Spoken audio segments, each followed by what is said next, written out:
Yesterday, I didn't eat no food yesterday. I ate a few bonbons. And these bonbons, if you eat too many, your mouth goes all dry. Don't know what's wrong with them, but so I couldn't eat so many anyway. But I have an eating disorder and I don't very rarely get an appetite, you see. But when all this like this really, really hot, arid weather we've been getting,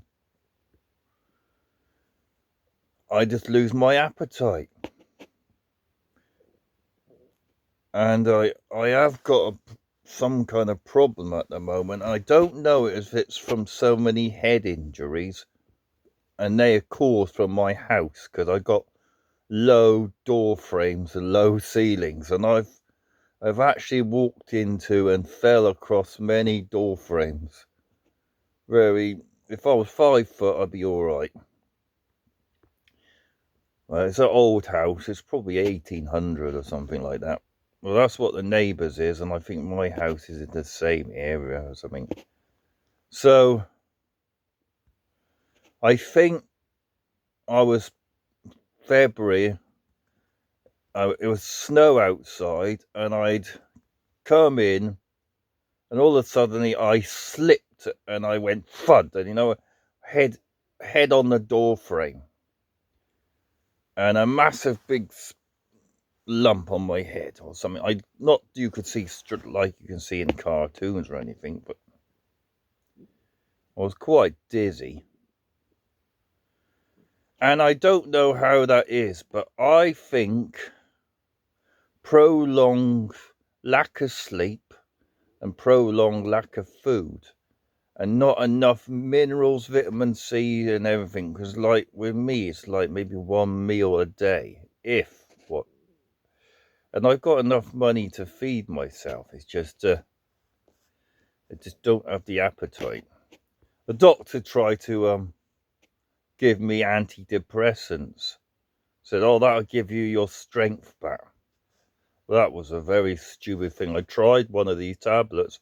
God, made my head spin out of control. I went into like panic. Oh, my body's not used to this. I couldn't take that tablet. I throw the tablets away. And my carer, she said, "What? He prescribed you with that? You don't have depression." No, I don't have depression. But I think like you said, I've got a eating disorder, hardly eat any food, and if what you could classify as food is sugar, which is not very good either, and stay awake watching the internet or other things to occupy my head, but the time disappears, and then all of a sudden you get woken up too early from late night, and then if it's over a long period of time with not much sleep and not enough food, then my stability is going out.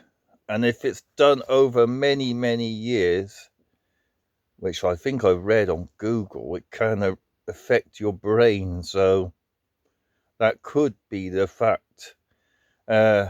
One of the other carers said maybe should have had a look at my head, like X-ray or something, which I never did. I'm not sure if they'll find anything in there anyway. I think I think the cause is malnutrition and lack of sleep, but because I did it for so many years and still do it, that's what's happening. You sometimes you just get a mind block, and then you get accidents, but you can't control them. They just go like that because you suddenly go, "How did I do that?" And sometimes I wake up the next day and I got some scars on me. I thought, "How did I do that?" You know, I don't know how it's happening, but I mean, part of me is lazy too, but it's not entirely true, because I went to a party and they were offering all this food and cake and sugary stuff, and I said, no, I'm all right, thanks. So, mind you, that day I ate some grilled Käse, some of this cheese you can fry it or oven, and I had some little these potato things. You fry these fried potatoes, something. Oh, they're like little cakes, fritters or something. I had that too. I might have had a few fried eggs, I'm not sure, and some bread. And that was enough for me. And that's all I had the whole day. So yeah, I'm a bit, yeah, if I had somebody to look after me, I would have been all right. But I like being on my own now. I've had enough of trying to be in. Yeah, that's me anyway. Like, just to be by my sheeps, but it'd be handy if somebody would help me every now and then. But I do get that little bit of help going shopping, and someone will push the trolley and carry some stuff for me because I can't lift it, especially damaged hand. Sometimes it is getting that I can use it, but not all the time. But really miss my bicycle. But that's 57 going on 58 in September, and I'm thinking,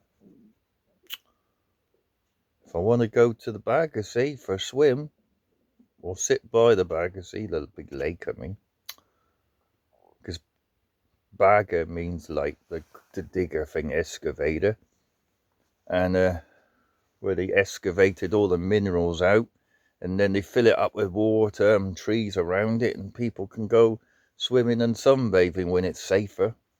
So I might decide just get the bus, go with the bus, and then walk the rest. But buses are never reliable, and sometimes you miss them, or sometimes there's a detour, and then you've got to walk a long way to find the next bus stop area. So I don't trust buses much. Don't trust trains that much either. Well, there's not many trains here, unless you want to go to like Görlitz or Bolton or something, and then you have to get the bus first. I like my own transport, but as I'm getting older, it's not so.